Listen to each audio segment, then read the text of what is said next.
Hi, I'm Lynn. And hi, I'm Leslie. And we're here today to introduce you to the Go Big Snails Trail 12-inch die. I'm real excited about this one. I love this block. It's a lot of fun, one of my favorites, and it's also a bob, so a block on board, so you get all the shapes that you need to on one die board to make the Snails Trail block. So behind us is the Swirling Snails Trail Quilt, and this is the pattern that comes in the die packaging. So do you want to tell us a little bit about this particular design? Sure, the Snails Trail, we just put it on point basically, or on squareness, and it takes me back to the Caribbean. Yeah, I definitely get that feel from it, and I love the graphic of the batiks, and it's just a really fun block, and the 12-inch size. And the movement of the block as we go around. And okay, so let's go. We're going to show you how to cut with this. Now, with the Go Big dies, they're compatible with the Go Big electric fabric cutter.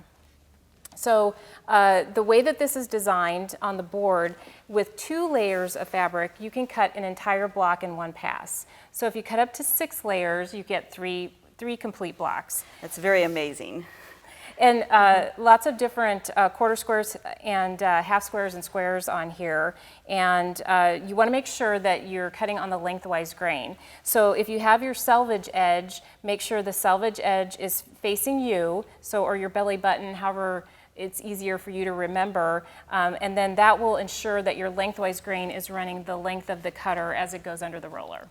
Okay, so that's how we've got it set up here, and I have this cut so that it's just the width of my collection of shapes here, and then I'm using the two-tone foam to make sure that I'm covering all of my shapes.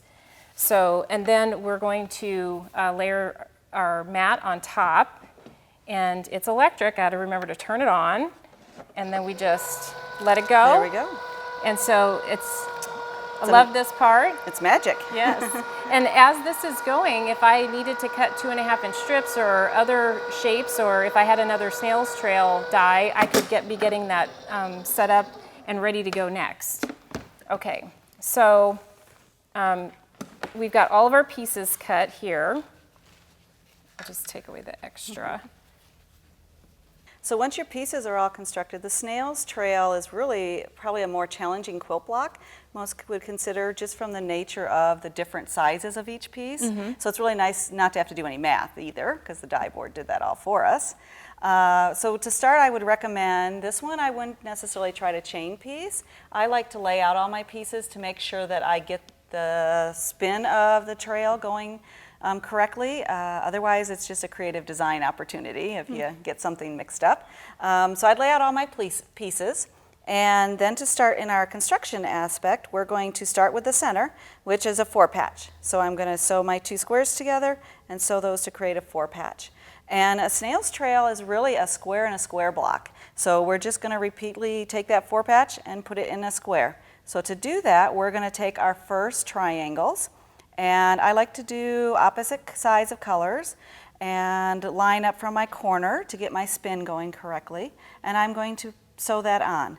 I'm then going to press out, and I'm going to take my next triangles in the opposite color, and I want to sew those on each end here. So I'm just going to line it up. And these triangles are also already came out all notched, so the dog ears are cut off, so they just line right up here and give me my 1/4-inch mark, which is going to help with the squareness of this square and a square block. Usually when we're sewing it in other traditional methods, we don't get them so square, as the name says. So that's one of the benefits Definitely. of the Go fabric cutting system, that you get that accurate cut so that everything comes out exactly the way that you want it to. And so I'm just going to sew on to my opposite side. And again, I would press this out. And I'm going to do that on each round, keep pressing out, because they don't actually intersect. So I'd give that a pressing out.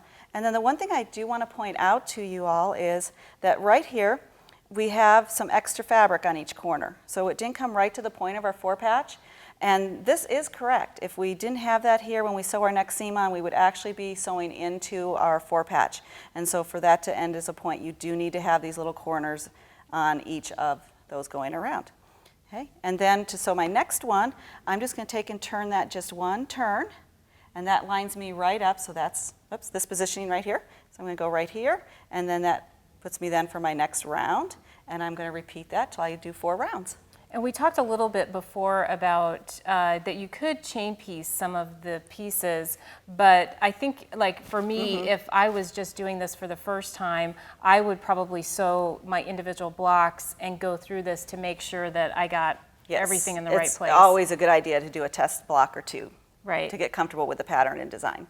And I would say I've attempted a 4-color snails trail, and I would start, if you've never sewn one of these blocks before, I'd start with a 2-color and get your feet wet with that, and then move on to the 4-color. Right. 4-color is just more puzzle pieces. Exactly, and you can do a 3-color too. There's just so many variations that you can do with this block. And then we were also talking about, because you have all of these great shapes that finish to 12 inches, this right here, you could create this block, just that block could be in your quilt. Right, it could be a center of one of your other mix and match. Right, exactly.